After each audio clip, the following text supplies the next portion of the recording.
whenever you implement the WAF Act, it is very unconstitutional, and this is very discrimination between Hindus and Muslims.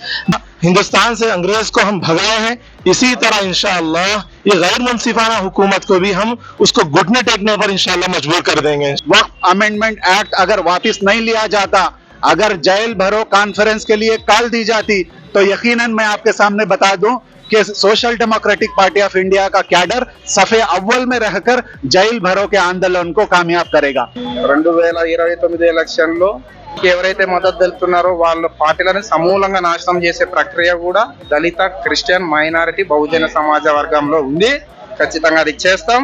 రాబోయే రోజుల్లో మీ పార్టీలను మట్టి కరిపిస్తామనేసి. మన development ఎక్కడుంది, ఇక్కడ సోర్స్ ఆఫ్ ఇన్కమ్ ఎక్కడ ఉంది, మనం ఎక్కడ ఉండాలా, మన దేశానికి మీ చేతుల్లో పెట్టినప్పుడు ఈరోజు ఓన్లీ మతాల పైన జరుగుతుంది. అన్నీ కాకుండా ఈరోజు ప్రత్యేకంగా ముస్లిం పైన టార్గెట్ చేస్తున్నారు.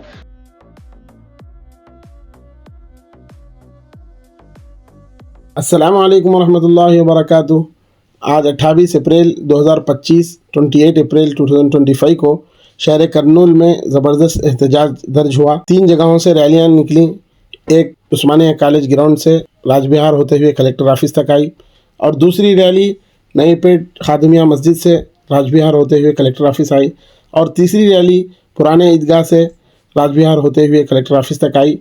और तमाम लोगों ने, जिसमें मुसलमान, सिख, ईसाई और तमाम हिंदू भाई बरदरान वतन सब शामिल थे, और इसी तरह STBC सब के सब मिलकर अपनी अपनी आवाज़ उठाए हैं। वक्फ अमेंडमेंट बिल के खिलाफ सब ने अपना एहतजाज दर्ज किया। शहर के तमाम दानिशवरान और उलमा इकराम ने मिलकर कलेक्टर के सामने मेमोरेंडम पेश किया, और इसी तरह अपने अपने ख्यालात का सब लोगों ने, सियासी पार्टियों के जो बड़े हैं उन्होंने अपने अपने ख्यालात का इजहार भी किया। जिस तरह वीडियो में आप आगे मुलाहजा कर सकते हैं। और इसी तरह हमारे इस वीडियो को सब्सक्राइब करें, शेयर करें, और कमेंट्स में बताएं कि और मज़ीद इस वीडियोस को किस तरह अच्छा बनाया जा सकता है, और अपने अपने ख्यालात का इजहार करें, और इस वीडियो को लाइक करें, शेयर करें, तमाम अहबाब तक पहुंचाने की कोशिश करें। इनाम एक्सप्लोरेशन हमारे इस चैनल को सब्सक्राइब करें। अस्सलामु अलैकुम वरहमतुल्लाहि वबरकातुहू। मैं हाफिज़ इनामुल हसन, करनूल। अस्सलामु अलैकुम वरहमतुल्लाहि वबरकातुहू। आज करनूल शहर के अंदर वक्फ अमेंडमेंट बिल 2025 के खिलाफ बहुत बड़ा धरना हुआ। तमाम हमारे मजहब, मुख्तलिफ मजहब के सियासतदान हजरात और हमारे उलमा इकराम अकाबिरीन सब तशरीफ़ लाए। अल्हम्दुलिल्लाह अब हमसे इनसे इंटरव्यू लेते हैं, इनसे कुछ कलिमात सुनते हैं।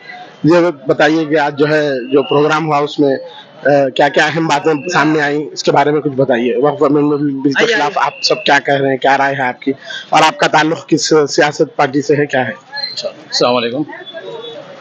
आज जो यहाँ पर एक अवामी समंदर जुड़ा था, जिसके अंदर मुसलमान ही नहीं तमाम तबके के, तमाम मजहब के लोग अपनी नाराज़गी का जाहिर करने के लिए, ये नाराज़गी इस वास्ते है जो कि बीजेपी हुकूमत वक्फ अमेंडमेंट एक्ट जो बनाया है, ये जो वक्फ अमेंडमेंट एक्ट जो है एक काला कानून मानती है, जिसकी वजह से बीजेपी बताती है कि ये एक फ़ायदेमंद एक्ट है। लेकिन तमाम हिंदुस्तान के मुसलमान और तमाम मजहब के लोग का मानना यह है कि ये मुसलमानों को और देश को आने वाले दिनों में बहुत बुरी हालत और मुसलमानों को नुकसान करने वाली एक एक्ट है।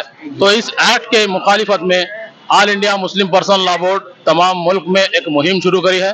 इस मुहिम में इस काले कानून को रद्द करने की एक डिमांड लेकर, और हमारे आंध्र प्रदेश में भी, करनूल में भी इसका एक हिस्सा रहा, जिसमें जॉइंट एक्शन कमेटी के सदर हमारे मौलाना जाकिर साहब सदारत में यहाँ के तमाम तंजीमें, पॉलिटिकल पार्टियाँ और जितने भी उलमा इकराम है, वो तमाम लोगों की एक ही फिक्र रही कि मुस्लिम पर्सनल लॉ बोर्ड का साथ देकर इस काले कानून की मुखालिफत में आज यहाँ पर जुड़ना हुआ। करनूल कलेक्ट्रेट के पास तमाम करनूल के मुसलमान एकजुट होकर एक आवाज़ में इस काले कानून को रद्द करने का एक मुतालबा रखे हैं, और प्रोग्राम के बाद कलेक्टर साहब को मेमोरेंडम देने के लिए भी करनूल के इंटेलेक्चुअल्स और उलमा हजरात भी कलेक्टर ऑफिस के पास अंदर जाकर हैं। मैं Mohammad Khadar, Social Democratic Party of India. माशाअल्लाह, बहुत खुशी हुई आपसे बात करके। अभी हमारे तेलुगु में बात करने वाले एक सियासतदान हमारे साथ मौजूद हैं, इनसे भी हम राय लेते हैं। जी, ఈరోజు ఆల్ ఇండియా ముస్లిం పర్సనల్ లా బోర్డు ఏదైతే పిలిపించిందో ఆ పిలుపు కార్యక్రమంలో భాగంగా కర్నూలు నగరంలోని క్రిస్టియన్లు, దళిత్స్, ముస్లిం మైనారిటీస్ కు మద్దతు తెలుపుతూ ఈరోజు జరిగిన భారీ ర్యాలీలో మేము కూడా మా మద్దతును సంపూర్ణ మద్దతుతోనిగా జయప్రదం చేసినామనేసి గర్వంగా చెప్తా ఉన్నాం. అదేవిధంగా భారత ప్రభుత్వానికి ఏదైతే బీజేపీ ప్రభుత్వానికి మేము ఒకటే ఒక విషయం చెప్పదలుచుకున్నాం. ముస్లింల బావు కోసమే ఈ చట్టాన్ని సవరణ చేసినాం, వక్ఫ్ చట్టాన్ని సవరణ చేసినాం అనేసి మీరు చెప్తా ఉన్నారు. ఒకవేళ ముస్లింల బావు కోసమే వక్ఫ్ చట్టాన్ని సవరణ చేసినట్టయితే భారతదేశంలో ఉన్న ముస్లిమ్స్ మైనారిటీస్ అందరూ రోడ్ల మీదకి ఎందుకు వస్తారనేసి సూటిగా ప్రశ్నించదలుచుకున్నాం. కాబట్టి ఏదైనా చట్టం చేయాలనుకుంటే భారత రాజ్యాంగానికి లోబడే, ప్రియంబుల్కి లోబడే మీరు చట్టాన్ని చేయాలగా. కాబట్టి మొన్నటికి మొన్న సుప్రీంకోర్టు జడ్జి గారు ఒకటే విషయం చెప్పదలుచుకున్నాడు. ఒకటే చెప్పిన విషయాన్ని నేను మీకు ఈ మీడియా పూర్వకంగా తెలియజేస్తా ఉన్నా. ఒకవేళ వక్ఫ్ సంస్థలలోకి అన్ని మతస్థులని మీరు తీసుకొని వచ్చినట్లయితే హిందూ దేవాలయాల్లోకి కూడా ఇతర మతస్థులను ఆహ్వానిస్తారా అని ఆయన ఒక సూటి ప్రశ్న వేశాడు. అదే ప్రశ్న నేను కూడా వేయదలుచుకున్నా. ఒకవేళ మీరు గనక హిందూ దేవాలయాల్లోకి, దేవాలయ కార్యకలాపాలలోకి అన్య మతస్థులను ఆహ్వానించి ఇతర మత సంస్థల మీద మీరు ఈ దాడి చేస్తే బాగుంటుందనేసి నేను తెలియజేస్తా ఉన్నా. ఇప్పటికైనా మీ వంకర బుద్ధిని, బీజేపీ వంకర బుద్ధిని మానుకొని ప్రజల మధ్యల సోదర భావాన్ని పెంచే దిశగా మీరు ప్రయత్నించి భారతదేశంలో ఉన్న ప్రతి మతస్థుల్ని ఏక స్వభావంతో చూసే విధంగా ఉంటే బాగుంటుందనేసి తెలియజేస్తా ఉన్నాం. పొరపాటున మీరు ఇదే విధంగా చేయదలుచుకుంటే ఇప్పుడు మీరు సంపూర్ణ మెజార్టీలో లేరు. ఇతర పార్టీలను కలుపుకొని మీరు ఈ చట్టాలను చేస్తా ఉన్నారు. 2029 ఎలక్షన్లో మీకు ఎవరైతే మద్దతు తెలుపుతున్నారో వాళ్ళ పార్టీలను సమూలంగా నాశనం చేసే ప్రక్రియ కూడా దళిత, క్రిస్టియన్, మైనారిటీ, బహుజన సమాజ వర్గంలో ఉంది. ఖచ్చితంగా అది చేస్తాం. రాబోయే రోజుల్లో మీ పార్టీలను మట్టి కనిపిస్తామనేసి తెలియజేస్తా ఉన్నాం. జై భీమ్. इंशाल्लाह थैंक यू भाई, बहुत बहुत शुक्रिया। और मुफ्ती साहब से गुजारिश करता हूँ कि कुछ कलिमात आज के जो मुस्लिम पर्सनल लॉ बोर्ड का इजलास हुआ इसके अंदर क्या क्या तासुरात सामने आए और आने वाले दिनों में 5 तारीख को जो फैसला सुप्रीम कोर्ट से है, अगर फैसला खुदा ना खास्ता वक्फ के खिलाफ हो जाए तो मुसलमानों को क्या करना चाहिए, इसके बारे में कुछ तफसीलात बयान करना। अस्सलाम वालेकुम रहमतुल्लाहि व बरकातहू। अब जितने लोग यहाँ आए थे अल्हम्दुलिल्लाह किसी को पैसे देकर हम लाए नहीं हैं। जो ये कोई सियासी पार्टियां नहीं है कि पैसे देकर हम इसको लाए। हर मुसलमान जाग उठा है और हर मजहब का आदमी जाग उठा है। ईसाई, सिख, मुसलमान सब जाग उठे हैं कि हमारे साथ क्या मामला हो रहा है। इसलिए हम उम्मीद करते हैं और गुजारिश करते हैं कि जो वक्फ कानून बनाया गया है वो बहुत ही हमारे लिए नुकसानदेह है। तो इस वजह से हुकूमत से हम गुजारिश करते हैं कि उस कानून को वापस ले लें। रहा मसला दूसरा वो सुप्रीम कोर्ट का जो मसला है, क्योंकि हमारे लिए सुप्रीम कोर्ट अदालत है, वो इंसाफ करता है। हमें उम्मीद है कि इंशाल्लाह 5 तारीख के रोज वो इंसाफ हमारे साथ करेगा, ये उम्मीद है। शाह वलीउल्लाह कर्नूल। बिस्मिल्लाहिर्रहमानिर्रहीम। सबसे पहली बात, हमारे यहाँ जमा होने का मकसद ये है कि कानून में जो वक्फ एक्ट लाए हैं उसके खिलाफ में एहतजाज करने के लिए हिंदू, मुस्लिम, सिख, ईसाई सब लोग यहाँ पर जमा हुए हैं। और यहाँ हमारे जमा होने का मकसद ये है, वक्फ की जायदादें ये मुसलमानों की अमानत है, अल्लाह की मिल्कियत है। हम इसमें दूसरों की दखल अंदाजी इंटरफेयर हम पसंद नहीं करते हैं, क्योंकि ये हमारे बाप दादा ने, जो हुकूमत ने, जमहूरियत ने हमको हुकूक दिए हैं, उसके मातहत में हम वक्फ की हिफाजत आज तक करते हुए आ रहे हैं। लेकिन ये जालिम हुकूमत एक एतबार से कहा जा सकता है, क्योंकि बहुत सारे काले कवानीन लाकर मुसलमानों को और हिंदुस्तानी शहरियों को तरह तरह से परेशान किया जा रहा है। तो बहरहाल हम आज आइन के तहत में और शरीयत के मातहती में रहते हुए जमहूरियत की हिफाजत करने के लिए, आइन की हिफाजत करने के लिए, आज हम दस्तूर की हिफाजत के लिए यहाँ पर जमा हुए हैं। ये लड़ाई हमारी इंशाअल्लाह उस वक्त तक जारी रहेगी जब तक हमारे जानों में जान है, आखिरी सांस दिल में जब तक हमारे धड़कन है। इंशाअल्लाह यहाँ तक कि मैं कहने में झिझकता नहीं हूँ, आखिरी खून के कतरे तक इंशाअल्लाह हम सब मुसलमान इंशाअल्लाह जिस तरह हिंदुस्तान से अंग्रेज को हम भगाए हैं, इसी तरह इंशाअल्लाह ये गैर मुनसिफाना हुकूमत को भी हम उसको घुटने टेकने पर इंशाअल्लाह मजबूर कर देंगे इंशाअल्लाह। और all India Muslim personal law board की तरफ से जो भी हमारे लिए हिदायत है, इसके लिए हम इंशाअल्लाह लब्बैक कहते रहेंगे। और अब हम लोग मीडिया से भी तमाम लोगों से हम ये दरख्वास्त करते हैं कि हम इन मुतालबात को पूरा करने में हमारा साथ दें। जज़ाकुमुल्लाह, अस्सलाम वालेकुम। इंशाल्लाह ये थे मुफ्ती सुहेल साहब हमारे साथ मौजूद हैं। एसडीपीआई के स्टेट पर्सन हजरत सदर साहब हजरत अब्दुल्ला साहब जो है मौजूद हैं। उनसे हम जो है दरख्वास्त करते हैं कि आज के प्रोग्राम में क्या तासुरात आए और अगले दिनों में जो है पार्लियामेंट में अगर फैसला खुदा न खास्ता बिल के खिलाफ हो जाए तो मुसलमानों को क्या करना चाहिए, उसके क्या हिदायत हैं, आप बताइएगा। अस्सलाम वालेकुम वरहमतुल्लाहि वबरकातुहू।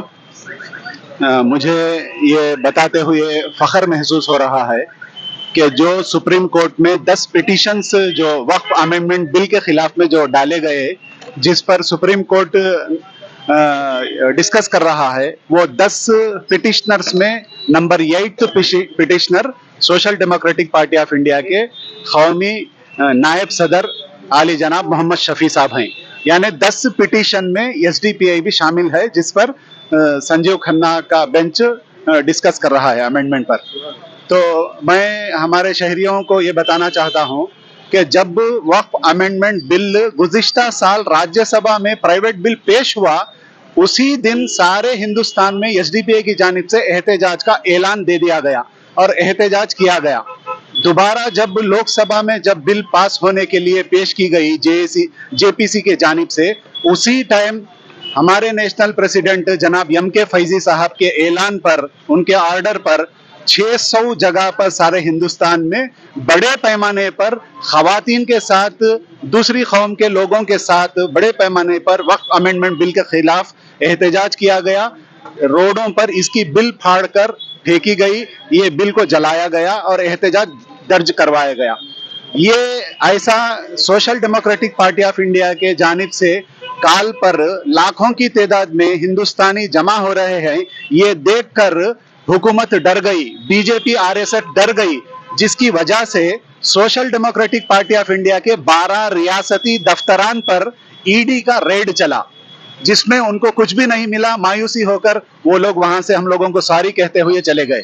और उसके बाद भी जैसा कि ये लोगों को मालूम है social Democratic Party of India की नेशनल में क्या ताकत है, वो ताकत का अंदाजा लगाते हुए गवर्नमेंट ऑफ इंडिया फिर दूसरा कदम बढ़ाती है कि कहीं एसडीपीआई की जानिब से एनआरसी के जैसा मूवमेंट वक्फ का ना खड़ा हो जाए, इसलिए ये मूवमेंट को कमजोर करने के लिए एक नापाक साजिश रची गई, जिसमें हमारे कौमी सदर जनाब एम के फैजी साहब को अरेस्ट किया गया। हमारे पास लीडरों की, कैडरों की, कुर्बानी देने वाले लीडरों की हजारों की तादाद में हमारे पास मौजूद है। एक एम के फैजी नहीं, सारे हिंदुस्तान में एम के फैजी उठकर खड़े हो गए। वो वहां पर तिहाड़ जेल में मौजूद हैं, वहां से मुलाकात पर हम लोगों को डायरेक्शन दे रहे हैं। आखिरी सांस तक वक्फ अमेंडमेंट एक्ट अगर वापस नहीं लिया जाता, अगर जेल भरो कॉन्फ्रेंस के लिए कॉल दी जाती, तो यकीनन मैं आपके सामने बता दूं कि social Democratic Party of India का कैडर सफे अव्वल में रहकर जेल भरो के आंदोलन को कामयाब करेगा। इस तरह हम लोग खून पसीना देते हुए जिस तरह जंग आज़ादी में मुसलमानों का किरदार निभाए हैं, उसी तरह मुसलमान भी इस वक्फ अमेंडमेंट एक्ट को वापस लेने तक हमारी जद्दोजहद जारी रहेगी। हम हर all India Muslim personal law board के ऑर्डर को लब्बैक कहते हुए उनका साथ देंगे। जब तक हमारे सांस में सांस बाकी है, हम इस एक्ट को वापस लेने की जद्दोजहद जारी रखेंगे। अस्सलाम वालेकुम। बहुत बहुत खुशी हुई हमारे जनाब अब्दुल्ला साहब जी, अल्लाह बख्श भाई, ये भी CLC साहब के अल्हम्दुलिल्लाह हमारे साथ मौजूद हैं। हजरत के क्या तासुरात हैं, आप भी बयान करें। ఈ దేశంలో 1950 జనవరి 26న తీసుకొచ్చిన రాజ్యాంగం ప్రకారం మన దేశం లౌకిక రాజ్యం. ఈ లౌకిక రాజ్యంలో అన్ని మతాల వారు సమానం. మనది మత రాజ్యం కాదు. హిందువులు ఎక్కువ ఉన్నప్పటికీ ఇది హిందూ మత రాజ్యం కాదు. పాకిస్తాన్ లెక్క ముస్లిం మత రాజ్యం లాగా ఇది హిందూ మత రాజ్యం కాదు. ఈ లౌకిక రాజ్యంలో ఏ చట్టం తీసుకురావాలన్నా రాజ్యాంగంలో పొందుపరచబడిన ఆర్టికల్స్ కు అనుగుణంగా ఉండాలి. ఆ ఆర్టికల్స్ లో ఆ రాజ్యాంగం రాయడం అనేది దాదాపు 3-4 ఏళ్ల కృషితో తయారు చేయబడింది. ఆ ఆర్టికల్లో 14, 15, 25, 26, 300, 300A స్పష్టంగా చెప్పేది ఏంటంటే ఏ మతం వారైనా ఆ మత స్వేచ్ఛ వాళ్ళకు ఉంటుంది. ఆ మత ధార్మికతకు స్వేచ్ఛ ఉంటుంది. ఆ ఆర్టికల్స్ ప్రకారమే రాజ్యాంగంలో 14, 15 ఆర్టికల్స్ ప్రకారమే హిందువులకు దేవాదాయ శాఖ, ముస్లింలకు వక్ఫ్ బోర్డు, తర్వాత చర్చిలకు వచ్చేసి ఆ ట్రస్టులు, ఆ తర్వాత జైన్ ట్రస్టులు, తర్వాత బౌద్ధులకు ఆరాములు అన్నీ ఉన్నాయి. అంటే వాళ్ళ మతాచారాల్లో వాళ్ళ కమిటీలలో ఆ మతస్థులు మాత్రమే ఉండాలని స్పష్టంగా చెప్పబడింది. అయితే ఈ రోజు వక్ఫ్ చట్టాన్ని తీసివేయడం వలన ఆర్ఎస్ఎస్, అప్పటి జనసంఘ్, ఇప్పుడు బీజేపీ పార్టీలు 100 సంవత్సరాల నుంచి ప్లాన్ చేస్తున్నాయి. ఈ దేశంలో ఈ ఆర్ఎస్ఎస్ బీజేపీలకు శత్రువులు ఎవరంటే మొట్టమొదటి కమ్యూనిస్టులు, తర్వాత ముస్లింస్, క్రిస్టియన్లు. వీళ్ళు ఈ దేశం నుంచి వెళ్ళగొట్టాలని చెప్పి ఒక తాపత్రయంతో 100 సంవత్సరాల నుంచి ప్లాన్ చేసి అప్పుడే ముస్లింల నుంచి అన్ని రకాల హక్కులు లాక్కోవాలని ప్రయత్నం చేశాయి. ఈ వక్ఫ్ చట్టము, సవరణ చట్టము పూర్తిగా ముస్లింలకు వ్యతిరేకమైన ముస్లిం జాతిని సమూలంగా నాశనం చేసే చట్టంగా మారిన తర్వాత మరుసటి రోజే ఆర్ఎస్ఎస్ అధికార పత్రిక ఆర్గనైజర్ ఇక మిగిలింది క్రిస్టియన్ ఆర్సీఎం చర్చలు, వాళ్ళ చర్చలకు లాక్కుంటామని స్పష్టంగా చెప్పారు. క్రిస్టియన్ల తర్వాత జైనుల తర్వాత బౌద్ధుల తర్వాత చివరికి ఈ భూములన్నీ ఎక్కడ పోతాయంటే కనీసం హిందూ ప్రజలకు కూడా ఉపయోగపడవు. ఎవరికి ఉపయోగపడవు? అంబానీ, అదానీ, వేదాంతల వాళ్ళ మార్కెటింగ్ ఉపయోగపడతాయి, వాళ్ళ రెస్టారెంట్లకు ఉపయోగపడతాయి, వాళ్ళ మార్కెటింగ్ వ్యవస్థకు ఉపయోగపడతాయి, వాళ్ళ అపార్ట్మెంట్లకు ఉపయోగపడతాయి, టూరిజానికి ఉపయోగపడతాయి. కాశ్మీర్ లో కూడా మీరు గమనిస్తే ఒక్క విషయం గమనించాల్సిందంటే ఈ రోజు ఎందుకు వాళ్ళు లోపలికి రాగలిగారంటే కాశ్మీర్ లో ఉన్న 9 లక్షల పాకిస్తాన్ భూమిని అదానికి ఇవ్వడం జరిగింది. అక్కడ సైన్యం కూడా వెళ్ళే అవకాశం లేదు కాబట్టి అక్కడ సైన్య పర్యవేక్షణ లేదు. అక్కడ నుండి ఇక్కడ తీవ్రవాదులు వచ్చి ఈ విధంగా చేశారు. ఇది కూడా భద్రతా వైఫల్యం. ఇది కేవలం ముస్లింల హక్కే కాదు, ఇది ముస్లింల హక్కు కాదు, మైనార్టీల, దళితుల హక్కు, రాజ్యాంగ వ్యతిరేకమైన ఇది హక్కును. కాబట్టి ఈ హక్కు కోసం అన్ని రకాల ప్రజలందరూ ఉద్యమించి ఈ వక్ఫ్ అమెండ్మెంట్ యాక్ట్ రద్దేవంతు పోరాడతా అని చెప్పి ఈ పోరాటంలో పౌరకుల సంఘం చివరి వరకు వీళ్ళతో కలుస్తుందని చెప్పి మేము తెలియజేస్తున్నాం. Thank you very much. बहुत बहुत शुक्रिया. अल्लाह हाफिज़. अस्सलाम वालेकुम रहमतुल्लाहि व बरकातहू. ये ऐड हमारे मुसलमानों के खिलाफ है. आगे तक जब तक जान रहेगी जब तक हम लड़ते रहेंगे. Myself Syed Irshad Khadri.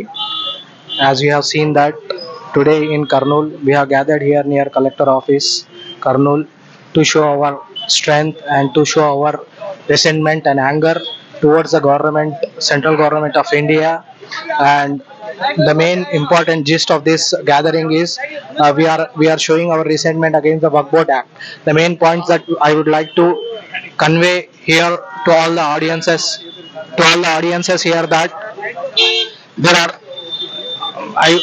the main points on the Waqf Board that when we are going to implement this Waqf Act, there is a lot of discrimination between all the Hindus and Muslims has been and there has been and very insecurity has been imposed in Muslims of India.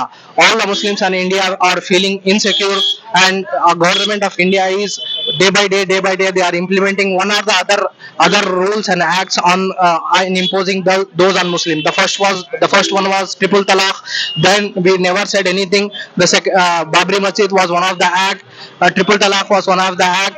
Kashmiri Act, Article 370 was one of the act. Now they have planned to implement Waqf Act, which is a very economical loss to all the Muslims.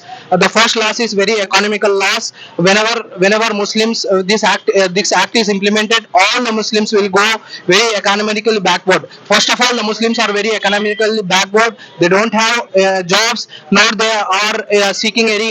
They don't have any jobs in government sector as well. So because of all these points, we seek that whenever you implement the Waqf Act, it is very unconstitutional, and this is very discrimination between Hindus and Muslims. The act also says that whenever a Hindu can easily donate to his temple, whereas when you donate something to masjid or madrasa or a dargah, then that goes to government and that doesn't goes to a Muslim community. So this is very different discrimination that government is showing on Muslims of India. So whenever a Hindu want to donate something to temple, then it goes to temple. The same whenever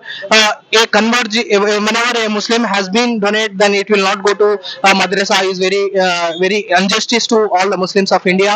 So we are showing our resentment and anger here, gathering here after gathering here we would like to convey our message that we are against this act, and we humble request to the state government and the central government is that we do not want you to take this act back and keep as it was earlier. Thank you. क्या नाम है? सैयद इरशाद कादरी। माशाल्लाह। ये हमारे साथ है सैयद इरशाद भाई जो अंग्रेजी में जो है अपने तासुरात पेश कर रहे थे। అస్సలాము అలైకుం రహమతుల్లాహి వబరకాతుహు. ఈ రోజు జరుగుతున్న పరిణామాలు దేశంలో ఎన్నో సమస్యలు సృష్టిస్తున్నారు. గత 15 సంవత్సరాల నుంచి సెంట్రల్లో బీజేపీ, ఈ రోజు మన ఆంధ్రప్రదేశ్లో కూటమి.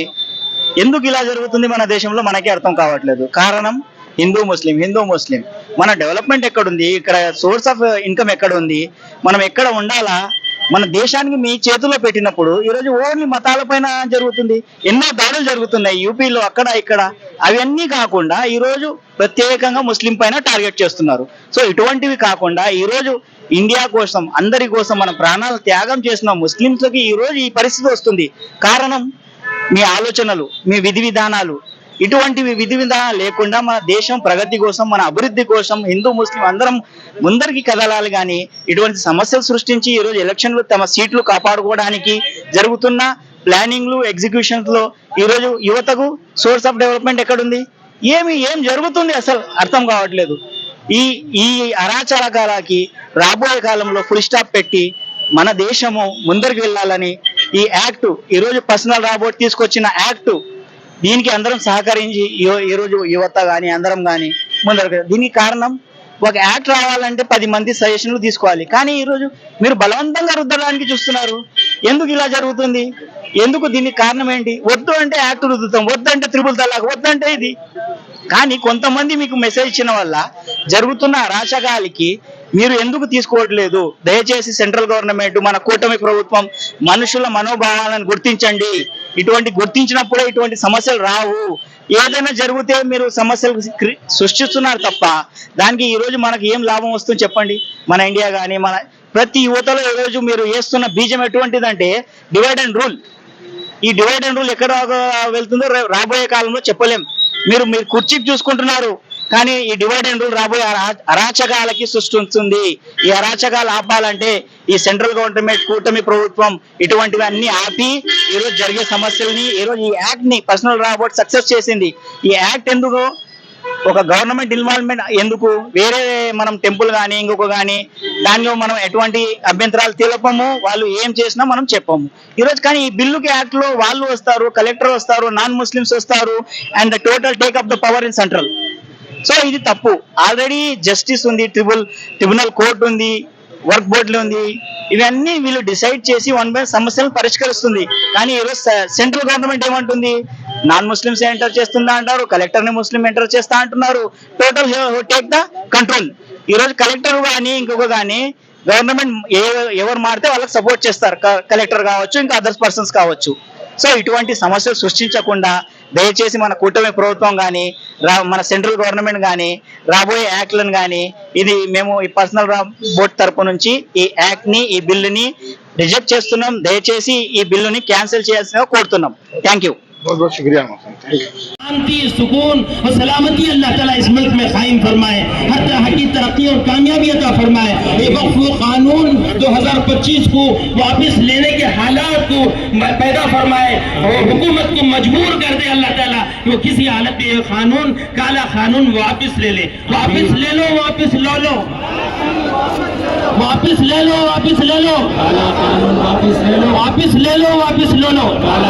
मौजूद है इस मुल्क की मिसाल ऐसी है जैसे गुलदस्ता जो हम टेबल पर रखते हैं उसमें लाल फूल भी होते हैं, काले भी होते हैं, सफेद भी होते हैं, यहाँ तक कि सूखी घास भी उसमें होती है और सब मिलकर बेहतरीन, खुशनुमा, खूबसूरत नजर आता है। तो हम सब मिलकर इस मुल्क की शान है, इस मुल्क की खूबसूरती है। हिंदू, मुस्लिम, सिख, ईसाई भाई भाई बोलिए, हिंदू, मुस्लिम, सिख, ईसाई, हिंदू, मुस्लिम, सिख, ईसाई। दूसरी बात मैं आपके सामने ये अर्ज करना चाहता हूँ कि all India Muslim personal law board ये वक्त एक्ट 2025 के खिलाफ मुसलसल एहतजाज बना हुआ है। All India Muslim personal law board सारे मुल्क की तमाम तंजीमों, तमाम मुस्लिम जमातों, तमाम मसालिक के लोगों को साथ लेकर ये खड़ा है। इतना ही नहीं, मुल्क के पिछड़े हुए लोगों को भी, SC, BC और OBC और तमाम सिख, ईसाई, सबको अपने साथ लेकर, तमाम अक़लियतों को साथ लेकर मुल्क में इस बिल के खिलाफ में आवाज उठाया है। तो हम all India Muslim personal board की आवाज पर जब भी जो हिदायत आएंगी उस पर लब्बैक कहेंगे इंशाअल्लाह। All India Muslim personal board जिंदाबाद जिंदाबाद, all India Muslim personal board, all India Muslim personal board. तीसरी बात मैं आपके सामने अर्ज करके अपनी बात को खत्म करता हूँ। All India Muslim personal board दस्तूर आइन के हुदूद में रहते हुए जो भी, जब भी, जैसा भी एहतजाज करने का हुक्म